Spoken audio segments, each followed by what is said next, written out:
wabarakatuh. Kembali lagi bersama saya Holil Tamami dengan NIM 221330078, jurusan KPI semester 5 kelas C. Di sini saya akan kembali memaparkan materi yang sudah dipaparkan oleh kelompok kemarin. Kita langsung aja ya. Yang pertama ada sifat berita investigasi. Jurnalisme investigasi adalah kegiatan mengumpulkan, menulis, mengedit, dan memberitakan berita yang bersifat investigatif atau sebuah penelusuran panjang dan mendalam terhadap suatu kasus yang dianggap memiliki kejanggalan. Selain itu, investigasi merupakan penelusuran terhadap kasus yang bersifat rahasia.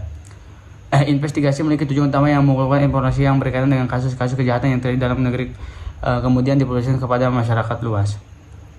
Selain itu, tujuan utama dari investigasi adalah menunjukkan dan memperlihatkan kepada khalayak terhadap suatu kejadian yang dapat dikatakan tidak biasa, karena dalam hal ini memperlihatkan secara bukti fisik tanpa adanya proses rekayasa dan penggalian informasi. Di sini ada macam-macam jurnalisme. Yang pertama ada jenis berita investigasi. Berita investigasi dapat dikategorikan berdasarkan topik atau pendekatan yang digunakan.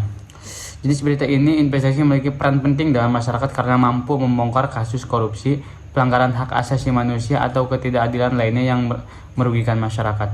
Beberapa jenis berita investigasi yang umum memberikan contoh yaitu yang pertama berita investigasi korupsi, selanjutnya berita investigasi kriminal, berita investigasi politik, berita investigasi bisnis, dan berita investigasi sosial. Selanjutnya di sini ada tujuan berita investigasi.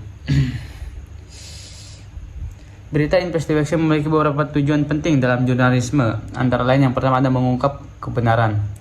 Berita investigasi bertujuan untuk mengungkap fakta-fakta yang tersembunyi, terutama yang berkaitan dengan kejahatan. Selanjutnya mendorong akuntabilitas. Selanjutnya ada struktur penulisan berita investigasi. Struktur penulisan berita investigasi biasanya meliputi beberapa elemen. Yang pertama ada judul, lead pembuka, latar belakang, metodologi, teknik, temuan, analisis, kesimpulan, dan sumber referensi. Selanjutnya laporan pada penulisan berita investigasi. Menyusun sebuah laporan investigasi adalah mengajak publik berjalan melalui rute yang semua dengan yang pernah kita lewati, hingga memenuhi sebuah persoalan, strategi buka cerita dengan hal yang menarik dan mencuri perhatian. Misalnya pada hakikatnya adalah mengulang fase saat pertama kali kita sendiri tertarik mengangkat topik tersebut. Di sini ada pertama yang mengungkap kejahatan terhadap kepentingan publik atau tindakan yang merugikan orang lain. Selanjutnya praproduksi dalam jurnalisme investigasi. Tahap produksi adalah seluruh kegiatan pengambilan gambar baik di studio maupun di luar studio. Proses ini disebut dengan taping. Ketika tahap perencanaan dan persiapan sudah selesai, berulah pelaksanaan produksi dimulai. Yang pertama di sini ada penemuan ide. Proses penemuan ide mulai saat seorang produser mendapatkan gagasan yang kemudian diriset dan diungkap ke dalam bentuk naskah. Selanjutnya ada perencanaan. Tahap perencanaan mencakup penyusunan jadwal kerja atau time schedule, penyempurnaan dan pemilihan naskah. Selanjutnya ada persiapan. Pada tahap ini, semua aspek yang direncanakan harus dipastikan selesai, termasuk pelatih penyiar, pengaturan tata suara, dan pemeriksa, serta pelengkapan peralatan yang dibutuhkan. Persiapan ini sebaiknya diselesaikan dengan waktu yang telah ditentukan. Selanjutnya di sini ada proses produksi dalam jurnalisme investigasi. Proses produksi dalam jurnalisme investigasi merujuk pada rangkaian kegiatan yang dilakukan oleh jurnalis untuk mengumpulkan, menganalisis, dan menyajikan informasi yang relevan dengan tujuan mengungkap kebenaran yang tersembunyi, seringkali terkait dengan isu yang bersifat sensitif atau kontroversial. Selanjutnya di sini ada pemilihan topik dan penyelesaian investigasi. Tahap pertama adalah produksi jurnalisme adalah memilih topik yang diselidiki. Ada pengumpulan data dan riset, verifikasi fakta, penulisan, dan penyuntingan. Selanjutnya ada tantangan dalam produksi jurnalisme investigasi.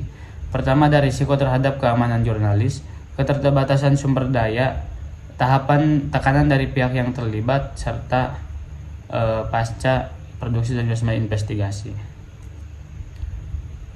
Selanjutnya ada tantangan dalam pasca produksi. Tantangan terbesar dalam pasca produksi adalah memastikan bahwa seluruh proses berjalan lancar tanpa mengorbankan kualitas atau integritas laporan. Beberapa tantangan umum yang dihadapi dalam pasca produksi investigasi adalah tekanan dari pihak yang terlibat, risiko hukum, dan keterbatasan waktu dan sumber daya alam. Selanjutnya, pengaruh publikasi terhadap masyarakat.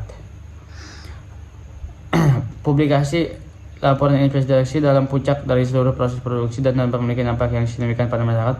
Laporan yang dipublikasikan dapat mengungkapkan kebenaran yang sebelumnya tersembunyi, mempengaruhi kebijakan publik, atau bahkan mengubah perilaku individu dan institusi yang terlibat. Mungkin hanya itu yang bisa saya sampaikan. Assalamualaikum warahmatullahi wabarakatuh.